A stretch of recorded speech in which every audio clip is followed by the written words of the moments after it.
बुलढाणा नगर परिषद हद्दवाढ प्रस्ताव रद्द करा. शिवसेना प्रवक्ता ॲडव्होकेट जयश्रीताई शेळके यांची मुख्यमंत्र्यांकडे मागणी. बुलढाणा शहरालगतच्या काही ग्रामपंचायतीचा समावेश करण्यासाठी मांडण्यात आलेल्या बुलढाणा नगर परिषदेचा हद्दवाढ प्रस्ताव तात्काळ रद्द करावा अशी मागणी शिवसेना उद्धव बाळासाहेब ठाकरे पक्षाच्या वतीने करण्यात आले आहे.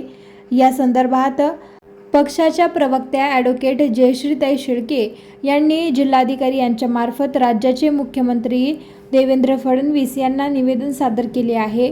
बुलढाणा नगर परिषदेने सागवण, जांभरुण, येळगाव, सुंदरखेड, माळवीर या ग्रामपंचायतीचा नगरपालिकेत समावेश करण्याचा प्रस्ताव शासनाकडे मांडला आहे. मात्र या सर्व गावातील नागरिकांनी या हद्दवाढीस तीव्र विरोध दर्शविला आहे.